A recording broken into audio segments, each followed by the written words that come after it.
on se souvient, Jean-Christophe Couvi, bonsoir, Bonsoir. le policier, merci d'être avec nous. On se souvient malheureusement de ce qui est arrivé à vos collègues de Viry-Châtillon, qui étaient en poste pour surveiller justement une caméra de vidéosurveillance qui était régulièrement prise à partie par des dealers. Oui, ça ravive de mauvais souvenirs. 2016, on a tous en tête, on avait eu des collègues au tapis, dont un qui franchement a été brûlé grièvement. Moi, je l'ai vu. Je peux vous dire que c'est un choc, quand on a quelqu'un qui, voilà, enfin, c'est vraiment le pauvre, ça gâchait toute sa vie. Et là, on se dit, mais est-ce qu'on va pas remettre des policiers pour encore une fois garder une caméra? Moi, j'ai visionné, j'ai vu les images. C'est des abrutis, des fous. Ils se vengent sur une caméra, ils balancent des cocktails Molotov. Après, j'ai un peu un coup de gueule parce que mes pauvres collègues, faut aussi, j'allais dire, c'est Oyonnax, 22 000 habitants. J'ai eu mes collègues au téléphone tout à l'heure. Quartier de la Forge, Ouais, c'est un quartier compliqué. C'est devenu compliqué. Il faut savoir qu'il y a... Regardez, on vous les montre, parce que, pour que vous nous racontiez ce qu'on voit. Là, ce qu'on voit, c'est qu'ils s'acharnent sur un poteau pour faire tomber, et après... Pourquoi ils veulent faire tomber ce poteau, cette caméra? Parce qu'en fait, cette caméra, on a bien compris que ça allait déranger. C'est sur une principauté de shit, voilà. Elle venait d'être installée, en plus.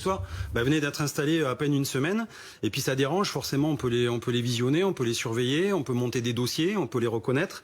Donc ils font bien comprendre, ils nous donnent des signaux. C'est un pour défi bien nous aussi, faire quand comprendre, même. c'est un défi, dire on est chez nous, vous n'êtes pas chez vous, les Républicains, parce que c'est ça en fait, c'est notre principauté. On fait du shit, on vend, c'est du deal, ça nous fait de l'argent, vous n'avez rien à faire là. Il faut savoir aussi, c'est que mes collègues m'ont appelé au secours, parce qu'à partir de minuit le soir, dans certains quartiers, notamment à Oyonnax et dans les environs, on éteint les lumières, donc pour faire des économies. Donc c'est le noir complet, c'est le blackout. Ah bon? Donc les policiers et les pompiers ne veulent plus y aller. Moi, j'ai mes collègues le soir, une police secours, c'est 3 effectifs, il y a un stagiaire, un adjoint de sécurité et un ancien, et ils n'arrêtent pas de dire qu'ils n'ont pas d'effectifs. Il n'y a pas de bac à Oyonnax. Est-ce qu'on les retrouvera, là, ceux qui ont fait ça, sur la base de ces images? Alors on va les retrouver, il va y avoir une enquête, l'identité judiciaire qui se déplace, enfin, on va mener une enquête de profondeur, les langues vont peut-être se délier un petit peu. Ils sont équipés, cagoulés, masqués, gantés. Eux, ils sont équipés, nous on est moins équipés, la police municipale est 3 fois plus importante que la police nationale à Oyonnax, donc nous on se pose vraiment des vraies questions, on se dit mais où sont les pouvoirs publics? Voilà, mes collègues... Ça montre la limite aussi de ces caméras de vidéosurveillance qui, à Oyonnax, comme dans d'autres villes, pullulent, on en met partout. Bon, c'est sans doute très utile, mais ça a des limites, on le voit bien. Alors ça a des limites, la limite c'est les limites humaines, et ce qu'on veut pas justement c'est qu'on remette des policiers, des véhicules devant une caméra pour la protéger. On a vu ce que ça a donné à Viry-Châtillon, on n'a pas envie de refaire ça une deuxième fois, on n'a pas envie de mettre des fonctionnaires de police pour garder une caméra. Non, il faudrait peut-être mettre des fonctionnaires de police simplement sur le point de deal.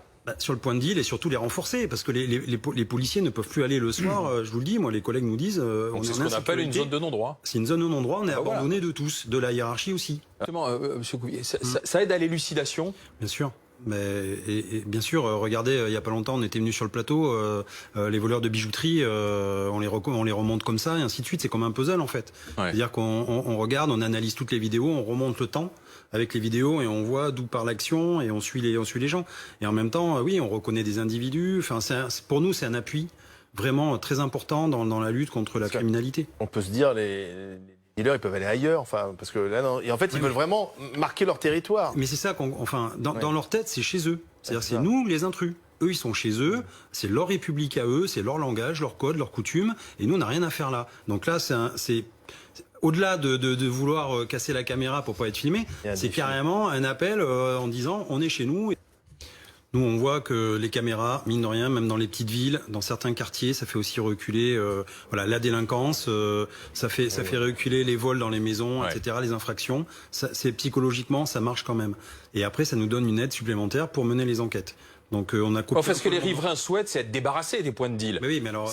parce que installer la caméra, quand on voit qu'on l'a défait à la disqueuse, où il suffit de se masquer et de continuer de dealer, on ne vous retrouvera pas. Or, la carte des points de deal, il faudrait qu'un jour, on n'y ait plus rien sur cette carte. Quand je vois les images, je vois qu'il y a 15 personnes, 15 individus. Nous, on a 3 policiers la nuit. Voilà, la différence, elle est là. Et on a une chef de poste qui est une stagiaire, qui s'enferme dans le commissariat parce qu'elle est toute seule. Elle pèse 45 kilos et c'est la seule dans le commissariat. Qu'est-ce que vous voulez qu'on fasse avec ça? Donc encore une fois, il y a aussi les effectifs, il y a la volonté politique, il y a l'équipement. Alors on sait que ça arrive.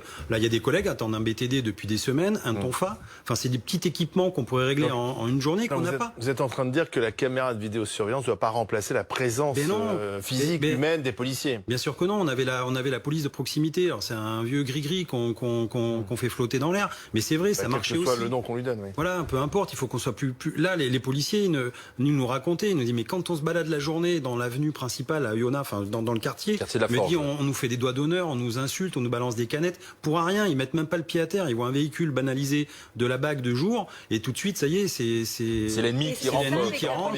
Avec la police de proximité, vous dites que ça aurait pu être différent. Ben oui, parce qu'à une époque, on quadrillait le terrain entre guillemets, on connaissait les anciens, connaissaient les jeunes, ils arrivaient à désamorcer des situations. On réglait le problème du quotidien, parce que les gens attendent qu'on leur règle le problème du quotidien. C'est pas que la grande délinquance, c'est aussi les petits bobos. Tandis que là, la doctrine aujourd'hui, c'est celle de l'intervention et moins de la patrouille. On parlait de Nicolas Sarkozy, moi je fais pas de politique, mais ça arrivait à partir de là. On a changé le paradigme de la police, la façon d'agir, et on a dit maintenant on va faire une police d'intervention à l'américaine, il faut qu'on se voit dans la rue, du bleu, et bing, on intervient, etc.